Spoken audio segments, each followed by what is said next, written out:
This video is educational purposes only and does not constitute investment advice. Stock market investments carry risks. Viewers must conduct their own research. बिस्मिल्लाहिर्रहमानिर्रहीम। Standard capital securities यकम रमज़ान और 19 फरवरी हम ये देख रहे हैं कि मार्केट में बहुत ज़्यादा एक कसाद बाज़ारी तकरीबन 6000 से ज़्यादा पॉइंट्स आज नीचे आ गए। 1,72,000 के आसपास के C100 क्लोज।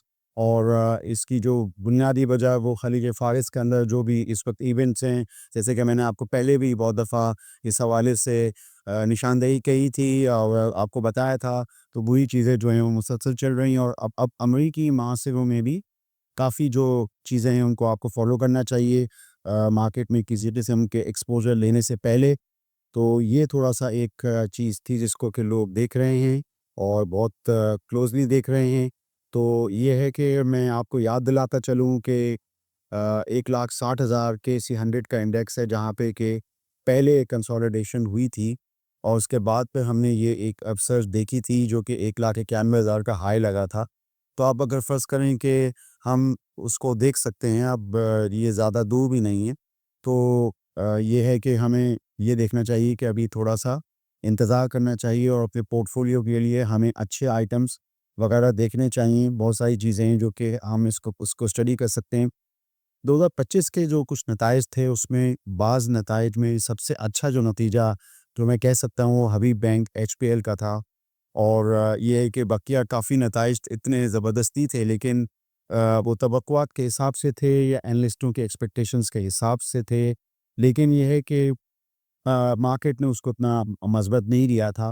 लेकिन हबीब बैंक का जो CY 25 फिस्कल ईयर 25 का जो रिज़ल्ट था वो काबिल बेहतर था। मुझे याद है कि 2-3 साल पहले जब मैं इनकी एनालिस्ट ब्रीफिंग वगैरह में मैनेजमेंट से बात होती थी, तो ये कहते थे कि हमारे आगे चल के जो डिविडेंड्स हैं वो बढ़ जाएँगे।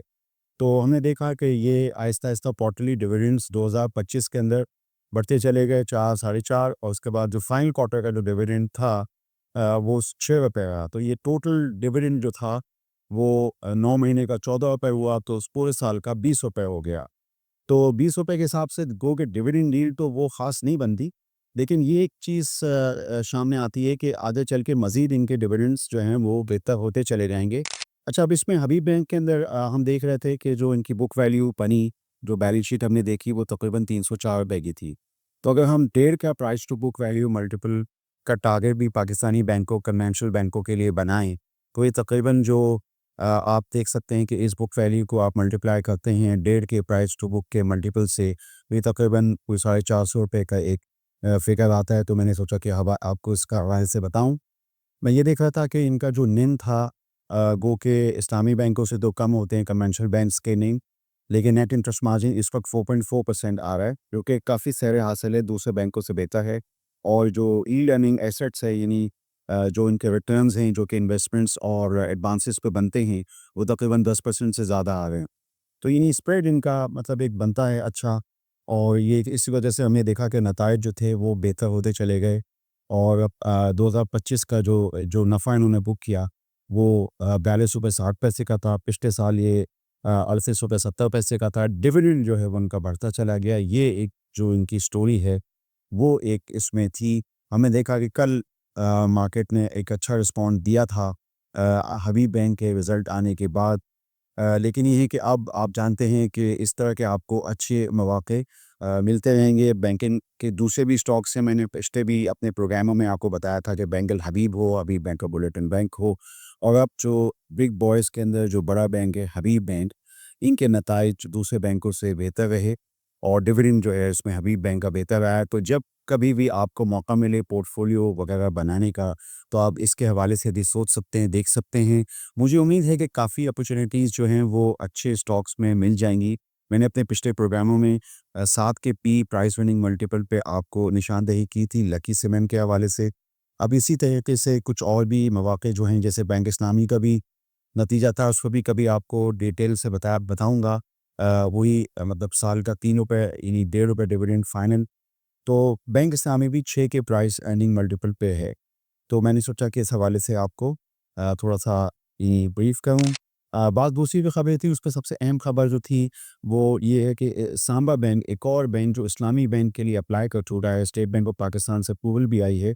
तो वो अब उसका चेंज ऑफ मैनेजमेंट होने जा रहा है। तो जो खबर थी वो ये थी कि नेस्ट गेटवे जो है वो उसके तकरीबन 84-85% स्टेक्स ले लेगा। तो ये तकरीबन मैं अभी कैलकुलेट कर रहा था तो ये 10 से 12 बिलियन रुपए की डील है। मतलब एक छोटा बैंक है और 10 से 12 रुपए की ये डील है। अगर ये 84-85% जो है ये स्टेक्स नेस्ट गेटवे जो है वो लेता है मौजूदा मैनेजमेंट से, और ये इस्लामिक उसके लिए पहले ही अप्लाई कर चुका है। तो ये सांबा बैंक है, और सांबा बैंक जो है उसकी भी बैलेंस शीट कदर बेहतर है दूसरे छोटे बैंकों से, और पीएनएल में उनके मामला ठीक हैं। तो ये है कि ये चेंज ऑफ मैनेजमेंट होनी चाहिए, और आज खबर थी मासरों में, तो मैंने सोचा कि इस हवाले से आपको बताऊं। कल की तरह आज भी ये नेक्स्ट जनरेशन स्पेक्ट्रम ऑक्शन की खबर थी, और ये पीटीसी के हवाले से। पीटीसी ब्रॉडबैंड में मार्केट लीडर, तकरीबन एक तरह की बहुत बड़ी मोनोपोली भी है, और ये डील भी पाकिस्तान को तकरीबन 300 से 700 मिलियन डॉलर दे सकती है, ये बताया हमें। इन्हीं आपका ये जो पीटीए है इसने हमें बताया कि तकरीबन ये जो ऑक्शन है, हमेशा इन ऑक्शन से पाकिस्तान में एफडीआईज आते रहे हैं, क्योंकि इस दफ़ा एफडीआई यानी फॉरेन डायरेक्ट इन्वेस्टमेंट की पोजीशन इतनी ज़बरदस्त नहीं है, काफ़ी नीचे है। लेकिन ये कि स्पेक्ट्रम ऑक्शन में हमेशा पैसे आते हैं, और ये कि ये इसमें पीटीसी जो है वो मेन प्लेयर हो सकता है। तो मैंने सोचा इस हवाले से आपको बताऊं। आईटी की भी पाकिस्तान से एक्सपोर्ट बढ़ रही हैं। 7 महीनों में तकरीबन 2.6 बिलियन डॉलर आईटी के एक्सपोर्ट 2020-21 से बढ़ना शुरू हुई। और अब ये है कि उसमें उस तरह की इंक्रीज़ नहीं है जैसे कि हम ये यहाँ पे देख रहे हैं, जैसे 20% 7 महीने में। लेकिन पिछले सालों से उतनी एक्सपोर्ट नहीं बढ़ी, लेकिन वैसे ये एक तसलसल चल रहा है। लिस्टेड कंपनियों में आपको जानते हैं कि सिस्टम लिमिटेड की बुक्स में तकरीबन 80-90% एक्सपोर्ट्स आती है। इसके अलावा नेटसोल की किताबों में भी software, lease software, banking software की एक्सपोर्ट आती है। और एक नई पार्टी जो लिस्टेड हुई थी एसपाईएम, उनमें से भी थोड़ा बहुत उनका एक है। तो मैंने सोचा कि आईटी एक्सपोर्ट्स के बारे में आपको बताऊं। मैंने आपको कुछ नताइज बताए, जैसे हबीब बैंक का आपको बताया, बैंक इस्लामिक का आपको मुख्तसरन बताया, फिर ये कि आईटी सेक्टर के हवाले से ये बात बताई। सामा बैंक के हवाले से जो चेंज ऑफ मैनेजमेंट, ये चीज़ें जो मासरों में आई मैंने आपको बताई। लेकिन ये कि मार्केट हमारी ज़ाहिर बात है उसमें काफ़ी गिरावट आई है, और गिरावट की जो वजह है वो मैं आपको जैसे पहले से बता रहा हूँ कि जो खलीज फ़ारिस में जो सूरत हाल है उसको आप बखूबी उसको देखें, उसको वॉच करें, और फिर ये कि अपने पोर्टफोलियोज़ के हिसाब से फैसला करें। हमें अच्छे मौक़े मिल जाएंगे मुमकिन तौर पे। जो सपोर्ट है 1,64,000, और फिर ये मुमकिन तौर पे अगर फ़र्ज़ करें तो 1,60,000। हमें पोर्टफोलियो बनाने के लिए हमारे पास 3-4 महीने मौजूद हैं, और हमें अच्छे डिविडेंड यील्ड वाले स्टॉक्स और अच्छे ग्रोथ वाले स्टॉक्स मिल जाएंगे। अपने इन प्रोग्रामों में हमने लकी सीमेंट को हाईलाइट किया, हब पावर को हाईलाइट किया, आज हबीब बैंक के बारे में भी बात की। आप स्टैंडर्ड कैपिटल सिक्योरिटीज़ के चैनल को सब्सक्राइब कीजिए, हमारी मारूज़ात के और कीजिए। आपका शुक्रिया। For more details, call us today at 111-111-721. Open an account with Standard Capital Securities. Start investing in your financial future. Talk to our experts and get access to exclusive market research and much more.